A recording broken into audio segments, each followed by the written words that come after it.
Okay, well, thanks everybody for coming, and welcome to STG214, introducing AWS Snowmobile and AWS Snowmobile Edge. It's nice to see all of you. My name is Colin Legier. I'm the GM for AWS Glacier, or Amazon Glacier, AWS Snowball, and AWS Snowmobile. And presenting with me today is Jay Littlepage, the VP of Infrastructure and Operations at Digital Globe, and Rich Rodolfo, who is a Senior Director of Operations at Philips. So the really key and fundamental reason why we've done a series of launches in this space is that migrating large-scale data turns out to be an incredibly challenging problem. And in my work as the GM of Glacier in particular, and talking to customers who are trying to get data into Glacier and into S3, this has been a recurring theme for many, many years for us. We'll talk to customers, and it ends up being a conversation not so much about what they're going to do when they're actually in the storage service that they're aiming to move to, but how the heck they get there. And you run into all sorts of problems when you try to do this at scale. So everything from the speed and cost of the transfer, particularly if you're going over the network. People tend to do the calculation for how long it's going to take and what it's going to cost to get from A to B, and then just look at that and basically decide that it's just not feasible to go over the network. Once you're sort of over the point where you don't think you can go over a network, you run into all sorts of interesting problems of, okay, how else could I do it? And typically you would go to maybe a shipping model where you're trying to ship bytes around, but then you immediately get into all sorts of problems of logistics and security. How are you going to get that much data from A to B? And so we sort of took that as a big challenge in my space and in the overall storage space for many years, is how do we actually help customers get data from A to B? And this is what led us last year to launch the AWS Snowball offering. And so Snowball, the first version of the Snowball, which we launched last year at reInvent, was really going after this problem of how do we ship data from A to B. And by shipping it, you really solve those first two big problems of speed and cost. And then what we went after was, okay, well, how do we handle the logistics and the security aspects of the problem? And so what we decided to do there was, okay, we decided to take the Snowball, the device itself, turn it to its own case, give it its own smart label to really solve the problems of how you're getting the data from A to B, how you're making sure that it's sort of being tracked and kept and sort of watched as it's being moved. We added really strong encryption end-to-end through the process, so we knew that if the data was ever intercepted or a device was lost or anything like that, that was a non-issue and nobody could get at your data. And then we packed as much storage and network as we could in a size and form factor that a single human could still lift and that you could actually plug into standard wall power. And that was what we launched last year. And just to give an overview of exactly how that works for folks who haven't seen it before, the essential workflow looks like this. You'd go to our console, you'd create a job, tell us an address to ship the Snowball to. We would then ship the Snowball to whatever address you told us. You plug it into your local power and network. You then have a high throughput connection to that 50 terabyte device. You'd load it up with data. Once it's filled, you unplug that. Our label automatically pops up on the e-ink label, and then you'd ship it back to us for high-speed ingest at our region. And that's been a really exciting first year for Snowball. I've got to say we're really gratified and excited to see just how much it's been in use. We've shipped many, many petabytes of customers' data. We've shut down data centers for customers, and it's been really, really exciting to see the uptake. We've shipped Snowballs such that the equivalent of Snowballs have traveled 100 times around the world. We've also launched quite a few features over the year. So we launched about mid-year a larger device, larger version of the original Snowball device that's 80 terabytes. We've expanded our worldwide region availability and continue to expand to all of our regions. We added HIPAA compliance for the healthcare industry. And then we did a number of client updates, including some really interesting ones. One of the things that always happens as you launch a new service like this is you launch it, and then within a few days or weeks you realize, this is what people are actually doing with it. And one of the big fun surprises for us was the number of people who wanted to move Hadoop workloads. And so one of the things we did in the client was add things like HDFS integration so more to easily move those. But one of the other really interesting things that happened was we started to get sort of larger scale themes of what people were looking for. And one of the really interesting bits of feedback that we got was from a set of very, very large customers. And this was sort of an interesting set of folks to talk to, because essentially what they did, and they came to us and they said, wow, so with the launch of Snowball, you've moved from a world where me trying to migrate my data set was completely infeasible to now it's feasible but difficult. What can you do for me? How would that look like or work? And really the issue there was sheer scale. So Snowball was designed to be able to move terabytes to petabytes of data. But what happens if you have 10 petabytes, 100 petabytes, an exabyte? It turns out that a lot of those logistical complexities that existed in the world pre-Snowball for smaller data sets still exist in that larger data set world. So if you sort of think about trying to move 100 petabytes over the course of a period of time with 10 parallel snowballs, what you end up getting into is with a 1 week cycle time, about still a 2.5-year move process, right? So still possible. Certainly went down from decades to years, but still wasn't quite there yet for these larger customers. And then the other thing that came up was just logistics, right? So you're having to deal with thousands of snowballs over the course of an individual move. So especially if you're in a colo situation or something like that, getting all of that gear and dealing with the human aspect of getting that sort of in and out of the data center became problematic. So this was essentially what motivated our launch yesterday of Snowmobile. And so for those of you who didn't see it, Snowmobile is a purpose-built data truck that can move up to 100 petabytes per job. It essentially takes the form of a 45-foot container. It's 68,000 pounds, so we're very careful as we drive it, and can move up to 500 gigabits per second in and out of the snowball. The process is really similar for a snowmobile to the process that you would find with a snowball. The only real critical difference is this site survey that happens at the beginning of the process. Given this is such a large data movement, what we end up doing is, as a first step, we'll engage with you, find out what your motivations are in the migration process, work out logistics like where are we actually going to be parking the truck? Do you need us to bring a generator along for the truck? Do you have any sort of needs around security over and above the base level of security we provide? And basically work out a lot of the details with that. Also things like figuring out what your source data is. A lot of the cases, the fill time of the truck is going to be really bound by the time you can actually, from the source that you can actually send data, how quickly you can do that. So once we've done that site survey, the process is very similar. We dispatch the truck to your location, you fill it up. Once it's full, we bring it back to our location, and then in high-speed ingest into S3. So to talk a little bit more about that, I'd like to welcome to the stage Jay Littlepage to share his experiences with both Snowball and Snowmobile.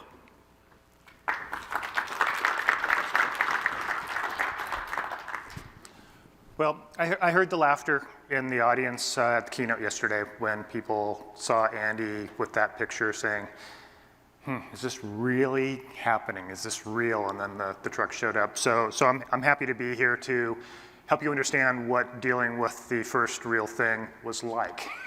But to step back from that, I want to help you understand why this was really important to us. So I want you to imagine for a moment that you're a photographer and you're setting up your shot, but the sunrise here isn't your subject matter.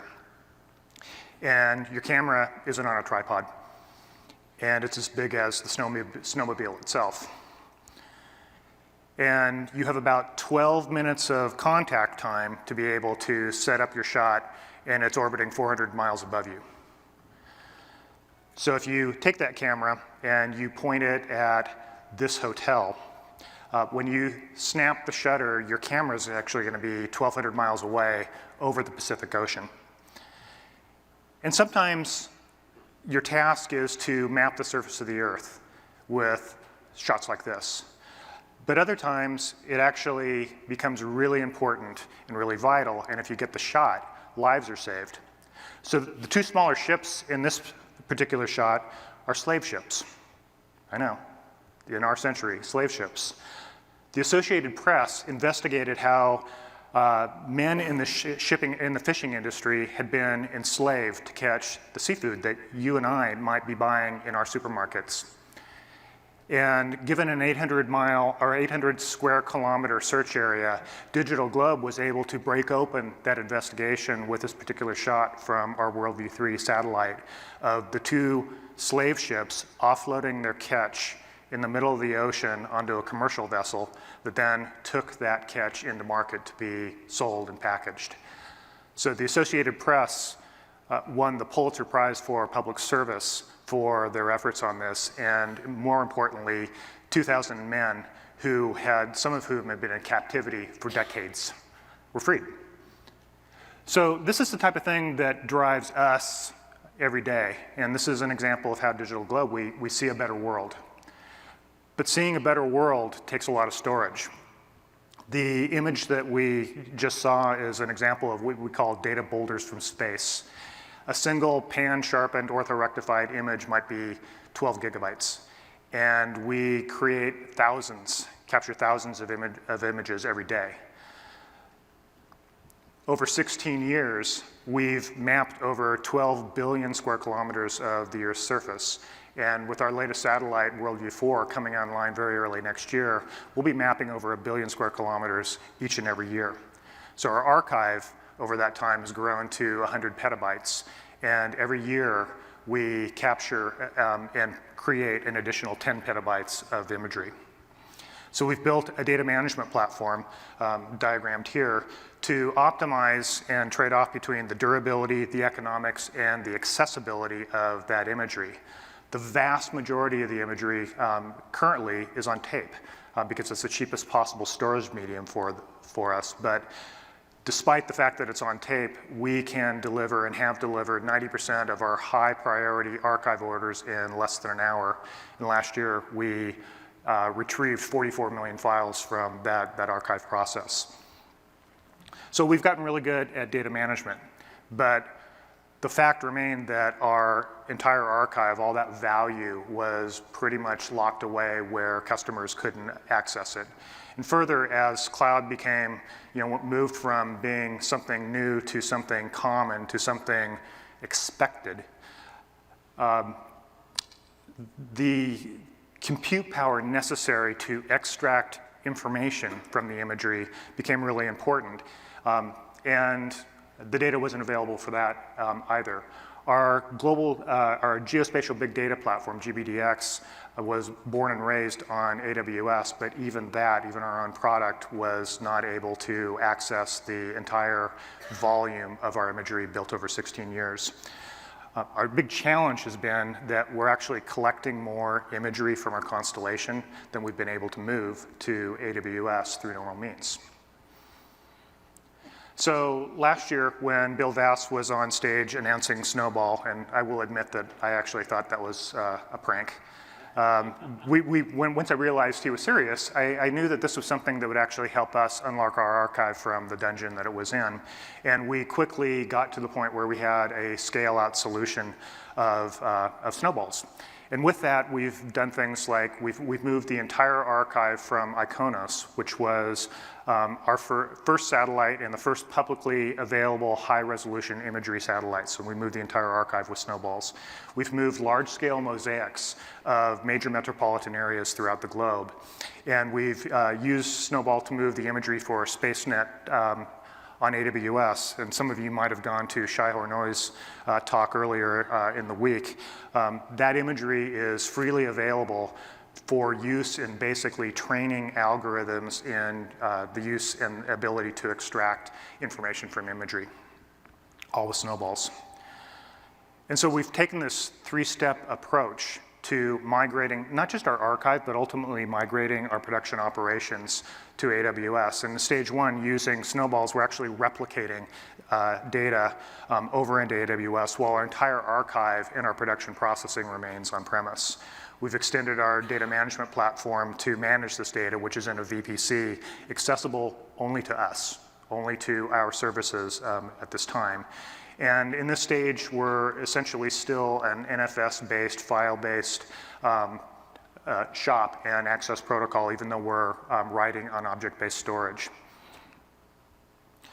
So like Colin said, the Snowball's been a great solution. It'll continue to be a workhorse for us for a long time as we continue to capture more and more imagery. But for us, it really is and has been a terabyte-scale solution to a petabyte-scale problem. And really important for us is that it can't load directly into a Glacier vault. And just because of the nature of world events, we don't actually know what in that 100 petabyte archive is going to be interesting, nor when. And so it's increasingly important for us as we move into the cloud for it to be on the cheapest possible storage tier. So not being able to load directly into that has been not only more work, but also more cost for us, which adds up at scale.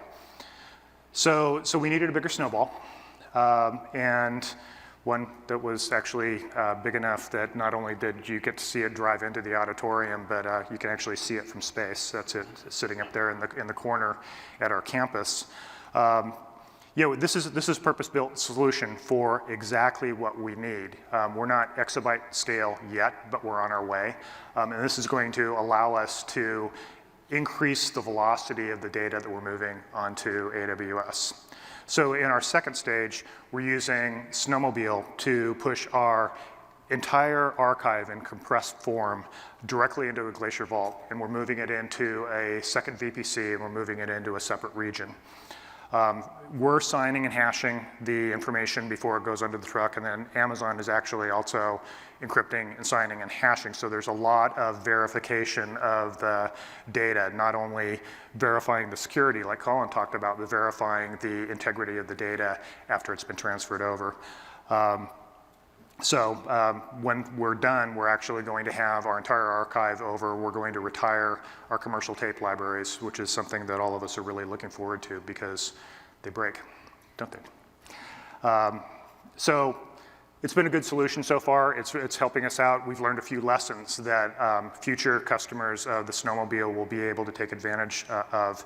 The first of which is, as much as our guy Steve here might have hoped, it's not actually a plug-and-play solution.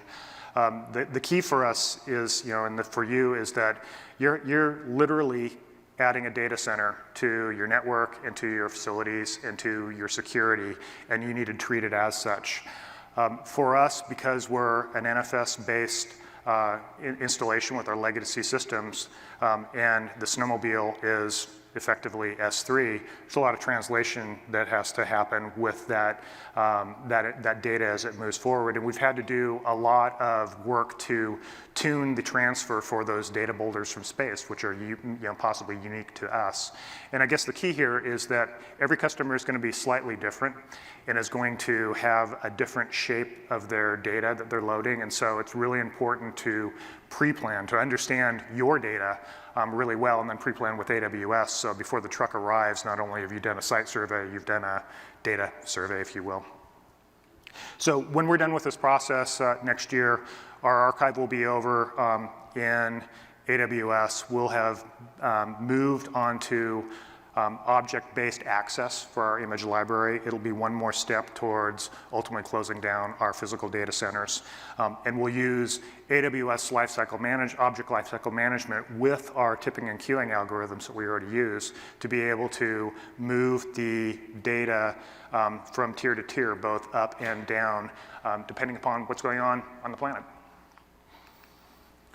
And with that archive in place, a lot of the analytics that are becoming as important, if not more important than the imagery, will be available to our customers and to our partners at scale.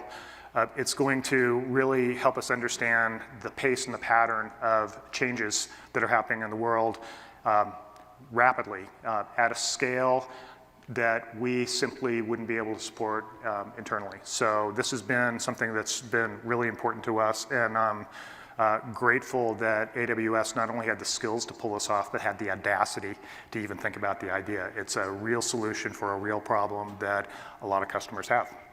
So with that, turn it over to Colin again.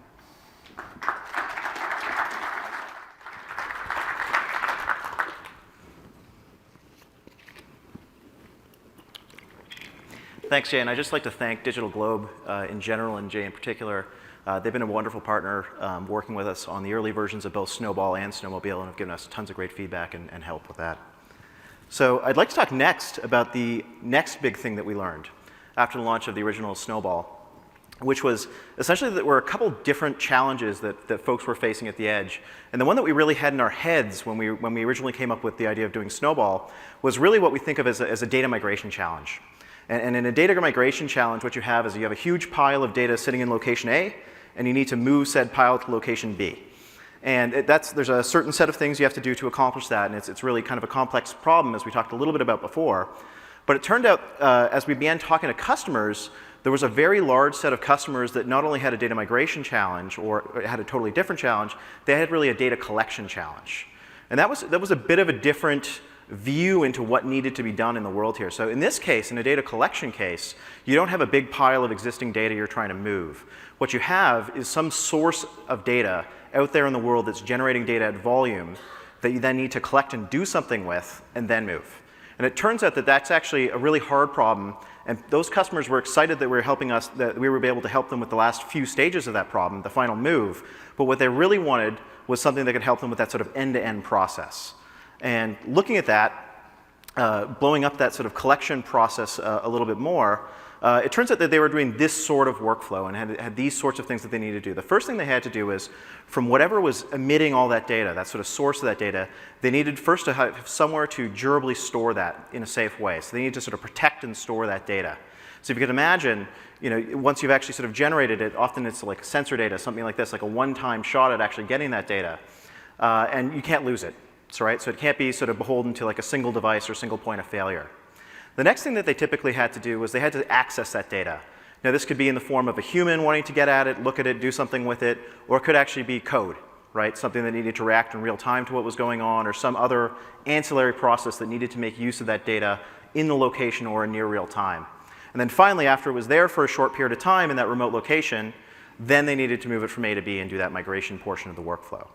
And so what these customers came to us with was, hey, this looks like it's like almost, if you just do this, one or two things to Snowball, it could actually solve this end-to-end workflow for us. And so that was really what motivated us to build the Snowball Edge. So this here is a Snowball Edge on screen with me. And just to take you through a couple of the features of the device, so essentially we did a number of things with it. The first thing that we did was, based on customer feedback, we added a whole bunch of other hardware interfaces. So in addition to the 10 gigabit per second port that Snowball has, we've added a 25 gigabit per second port and a 40 gigabit per second port for faster transfers. The other thing that we found was that certain customers, especially in cases where we're doing things like trying to shut down data centers, the client software that we used that did all the encryption and sent the data to the Snowball actually ended up being a bottleneck in the process. And so what we did was we were able to fold all of that functionality onto the Snowball itself, have the Snowball securely perform all that cryptography for you, and then expose the Snowball via an NFS and an S3 endpoint, which did a number of really interesting things for allowing customers to be able to use simple tools like S3 SDK or CLI or just NFS-based tools. The next thing that we did was to go after the clustering functionality, which basically allows you to get a number of Snowballs and cluster them together as a single durable storage pool. The idea being, again, that a single Snowball can be destroyed or lost while you still actually have your data maintained. And then we added Greengrass integration, along with the equivalent of an M4.4x large worth of compute, so that people could go after those arbitrary compute use cases to help support their data collection processes. So let's put that together just to sort of frame that with a couple of use cases. So in the case of GE with their wind farms, they'd be doing a flow that would work something like this. So you'd have a massive wind farm. This is a turbine that is the size of a skyscraper that is sending all sorts of sensor data. Now, in the base of this wind farm, you then have a number of Snowballs, let's say 3, 4 Snowballs, where you're actually writing all the sensor data to.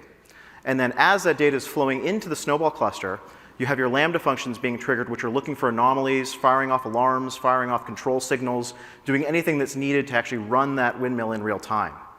Now, we're also then collecting all of that raw log data, all of that sensor data onto the Snowball, and then periodically on, say, a monthly or a quarterly basis, they're then shipping back one or more of those Snowballs, having replacement Snowball edges come in, and then basically having that larger data set get joined with the rest of the data set from the other 1,000 or so windmills in S3 or in Glacier. Then they're able to use that overall data set to then periodically retrain and look for better ways to do anomaly detection or better ways to more efficiently operate the devices or operate the wind turbines. And then they can push those models back out to the Snowball edges in the field.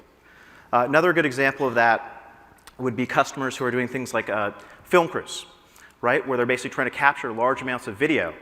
But it's not so much necessarily in that case a machine interaction where you need a Lambda function to examine the footage, but you might actually have a human who's going and looking at the footage on site, making sure they've got what they want before, again, shipping it off to us. So what we've really tried to do with Snowball Edge is turn it into a durable data collection tier where you can really extend the power of what we can do in many of our storage services out to the edge and provide a lot of functionality that was hitherto impossible or very hard to do and very awkward to do. So to talk a little bit more about that and how they're planning to use it, I'd like to get Rich Rodolfo up here from Philips to talk about their use case. Thank you. Thanks, Colin. Thanks. So much along the lines of the story that Colin opened up with, a lot of what we're doing today in hospitals involves collecting data real time, continuously, doing some pre-processing, and then storing that data ultimately forever.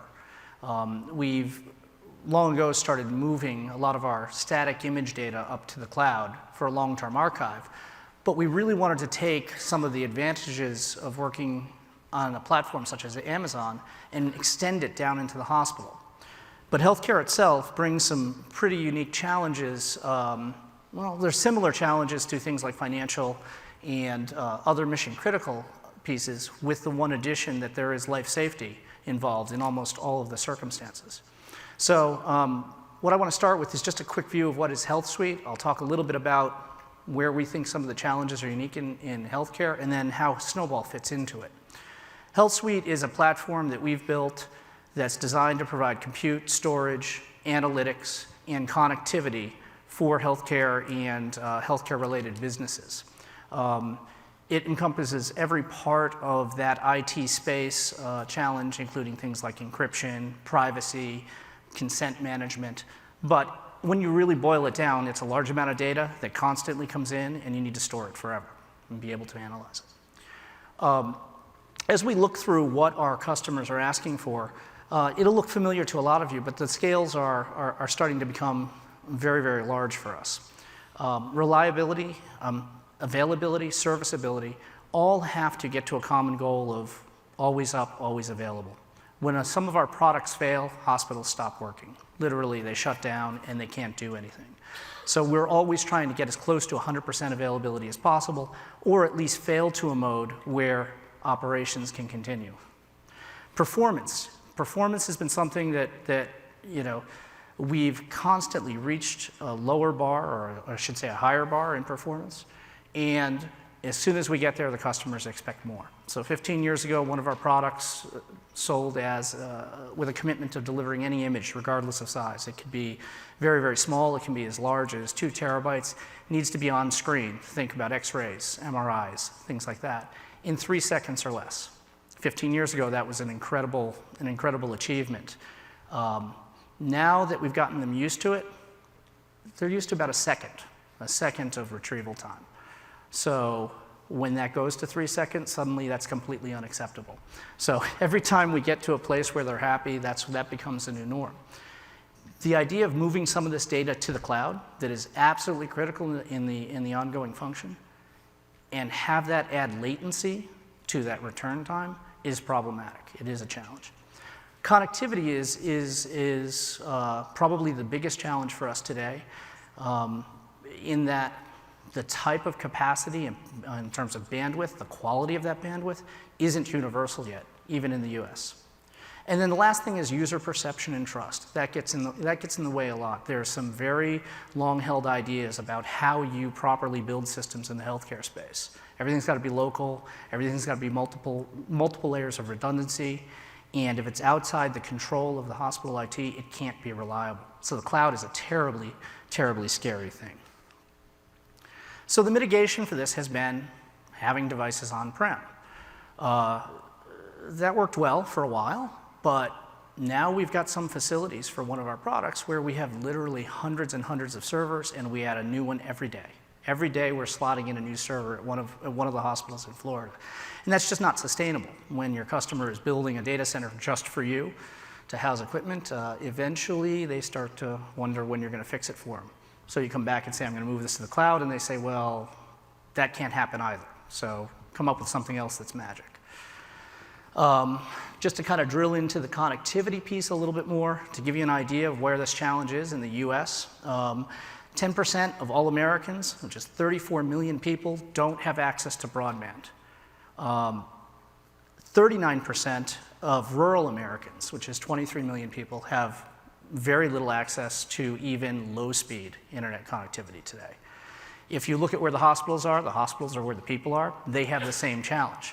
So when I have solutions that require a single scanner requiring a 10 gig connection to its disk array today just to function, the idea of being able to support that hospital solely with the cloud is just unreasonable. And that's where Snowball really does fit into us. So we've been working with Amazon for quite a while, ranging from what I call very patient collaboration to outright begging for something to help us get there. And we had a few requirements, and they're very, very easy. It's We needed survivability and severability. We need to be able to pull the cloud down into the hospital, but if that connection is lost, our product has to keep functioning as if the cloud was still there. So if you think about authentication, you think about encryption, you think about access rights, all of those things still have to keep going using the same methods as before without any interruption. We need a universal code base. One of the first things we ran into moving into the cloud is refactoring of software so it works, it performs well on Amazon's offering. What I didn't want to do is have then a completely separate code base in the hospital. I want to be able to maintain a single set. End-to-end security, that seems pretty straightforward. Redundancy is key. Scalability, as I said, some of these sites just keep growing. They grow because hospitals merge. They grow because their volumes increase. They grow because Philips sells them a new scanner that triples the amount of storage they need for every image. And then we need a single point of management. These systems are highly integrated. They cover many facilities. They cover many customers. I don't want my support organization having to go to 15 different tools just to figure out why the system is failing. So I want to talk about for a few minutes what we did with Snowball Edge and how this fits into the story overall. We have a product called IntelliSpace Console Critical Care, which is kind of a mouthful. It's basically a solution that sits inside of an ICU, and it collects data from all the sensors, all the patient monitors, all the different systems that monitor fluid output from patients. We won't get into what that means. All the fluids and inputs that go into patients, and tracks those data points real time. For an individual patient, that's 1,200 data points per day. That feeds constantly into a decision engine that then goes and watches for changes that indicate that the patient is either deteriorating or will deteriorate quickly in a short amount of time. For healthcare, this is a critical application. ICUs today would not survive without without some system to aggregate all of this data, filter it, and provide it to them in a contextually relevant fashion. So we've had this product for a while. This product sits today on a server. It's a pair of servers, very, very expensive, highly redundant, and one for every ICU. Moving this onto Amazon is clearly a big jump for us. The idea that it's going to be housed thousands of miles away and there's a connection that could make it work is clearly not something that's going to function for us. And if this does fail, the impact is pretty hard. It could hurt or ultimately result in a patient dying. So we took this application, as I just described, that processes, computes, and predicts outcomes, and we put this on top of the Snowball Edge. And this required us to take a look at how we're actually collecting that data, how that data is broken down into consumable bits, the rate at which it comes in, and the ability to be able to process it at speed, at line speed. And it's worked very well so far. It allows us to do those real-time data transformations. It allows us to continue to operate if the cloud connection fails. And it allows us to do it in a secure and manageable way without having to have on-site staff to maintain this, without having to have real-time connectivity to that box. Ultimately, what happens with this beyond the ICU product is this becomes the hub for all data inputs inside of a hospital. So we're talking today just about the ICU space, but there are telemetry systems throughout the hospital, there are imaging systems, there is an enormous amount of data that is just taking an increasing amount of space, and what we ultimately want to do is create a local cache, create a local processing engine that can handle a minimal amount of workload, do a lot of the pre-processing of data to reduce it where we can, to predict what we can on site, and then ship the majority up to the hospital. Eventually, we'll have to pull some of it down. We want to do that seamlessly. The Edge box does that for us. And then continue to provide additional features and functionality that weren't available to us before because every bit of data was stored in a unique silo and a unique application. So this fits in well with it overall. We've only been working with this product for a very short time, but the possibilities here are just endless for us. And I think now is when we move into Q&A, which is where the real questions come. Thanks. Yep. Thanks, Rich. Just two quick bits of business before we get into Q&A. So getting started with either Snowmobile or Snowball Edge is really fairly straightforward. Just go to these two places and you can get started today. And a quick reminder that we have office hours. So if you have any detailed questions, any sort of longer explanations you need in any particular aspect of this, we're happy to cover that at the booth. And with that, we'll turn it over to Q&A for any of the three of us. So there's a couple mics floating around.